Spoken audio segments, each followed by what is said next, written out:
Welcome back to another video lecture from Miss Simino. This is the third part in our stoichiometry video series, and this evening we're going to be talking about limiting reagents and percent yield. Just to recap, Chapter 12 if you're regular chemistry, Chapter 9 if you're honors chemistry. This video is going to help you identify the limiting reagent in a reaction by making a calculation, and then we're also going to be calculating the theoretical yield, percent yield, and the amount of excess reagent that remains and unreacted given the appropriate information. So we have more calculations to do this evening. So in the first video we did discuss what a limiting reagent was, and sometimes I might refer to this as a limiting reactant. And so let's just look at our example that we have here. It says if you're given 1 dozen loaves of bread, a gallon of mustard, and 3 pieces of salami, how many sandwiches can you make? Well, the things that we want to identify in this problem is the limiting reagent, and remember that's the one or the reactant that you run out of first. The excess reagent is the one that you have left over, and the limiting reagent is really important because it determines how much product you can make. So if we come back to our problem, the thing that's going to limit how many sandwiches we make is going to be the salami because we only have 3 pieces. So that means we can only make 3 sandwiches because we only have 3 pieces of salami. And our excess reagents, or excess ingredients is another way to think about that, is of course going to be the bread and the mustard because we have a lot of extra pieces of bread left over, and we're certainly not going to use a gallon of mustard on 3 sandwiches.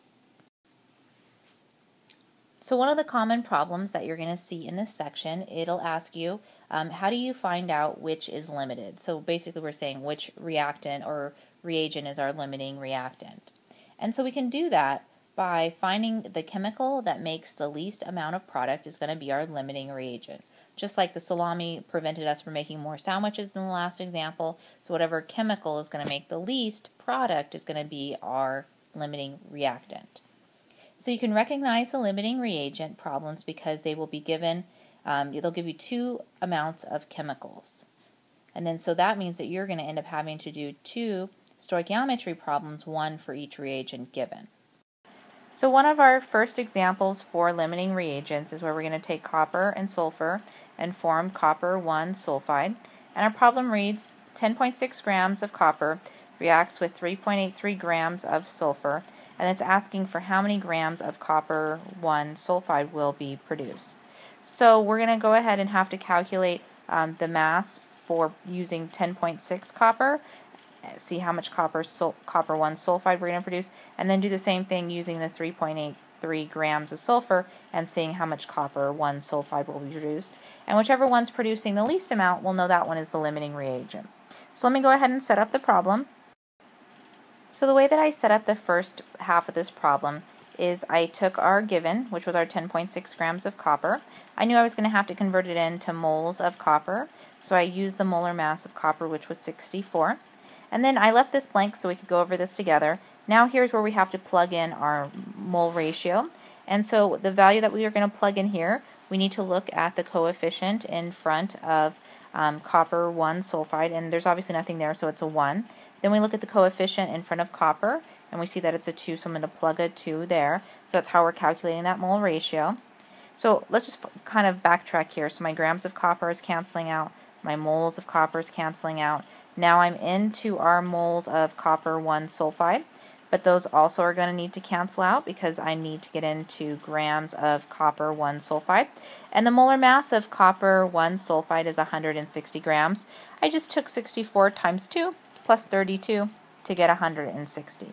So let's go ahead and do the math on this, and I should come out with something like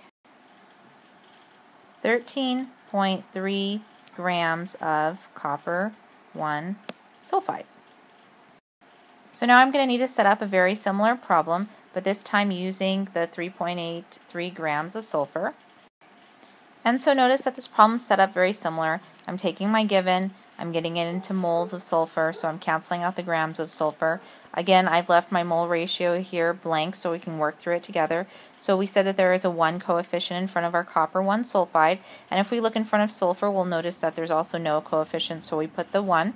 We're still using the same mass of copper 1 sulfide because that's what we want to get into, and so all of our units, these grams are going to cancel, these moles cancel, these moles cancel, and so we're left with grams of copper 1 sulfide.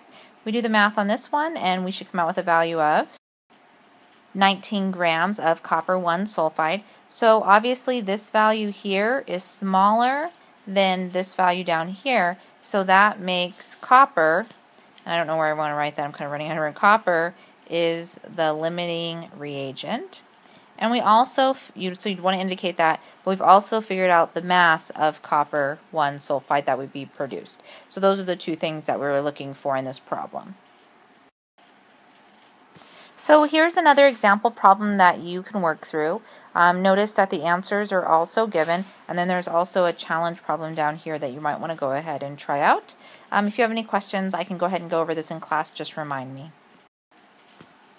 So the next thing we're going to talk about is percent yield, but this concept of yield is a little different than the type of yield that you're used to on your driver's education class. It's not like yielding stop, it's like yielding producing. So some more formal definitions of yield is the amount of product made in a chemical reaction. And there's 3 types of yield that you need to know and be able to pick out of a problem or be able to calculate. The actual yield is what you actually get in the lab when the chemicals are mixed. And this value is generally given in your chemical equation. Your theoretical yield is what the balanced equation tells you you should have made, and this is actually what you're going to be calculating. So theoretical yield is what you generally calculate in those stoichiometric problems. And then the percent yield, and this is looking a little funky, is where we take the actual yield, we divide it by the theoretical yield, and we multiply it by 100, and this gives us our percent yield. So you can kind of just see it's like, what percent was actually produced compared to what amount should have been produced. So here's an example problem for percent yield. It reads that there is 6.8 grams of copper is produced when 3.92 grams of aluminum are reacted with excess copper to sulfate. There is our chemical formula.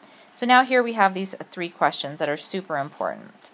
So the first thing, it says, what is the actual yield? Remember on the last slide I said this is generally given in your problem, and they did give it to you. They said 6.8 grams of copper is produced. So this was what was actually produced in your experiment. Then, well, what is the theoretical yield? Well, this is something that you're going to need to go ahead and calculate. And so we can do that by taking our 3.98 grams of aluminum and choosing either one of the reactants, either one of the products, and determine how much would be made. And in this case, you can see down here, they chose copper. So I'll go ahead on the next slide and show you how to calculate that. And then, what is the percent yield? So here we did the actual divided by the theoretical multiplied by 100, and this has given us a percent. So again, I've just rewritten the chemical equation here. And again, we're trying to go from our grams of aluminum that they provided to see how many grams of copper would be produced. So we'd set up the problem like this. I'm going to go ahead and take my grams of aluminum, convert it into moles of aluminum, using the molar mass to do that. Now I'm going to go ahead and set up a mole ratio to get it into moles of copper. And again, we want to look at the coefficient in front of copper, and it's a 3. And if we look at the coefficient in front of aluminum, we see that it's a 2. And now that we've got it into moles of copper, now we just need to get it into grams of copper. And we need to cancel out those moles of copper. So when I look on the periodic table again, copper, we've been using that one a lot today. It's 64 grams for every 1 mole.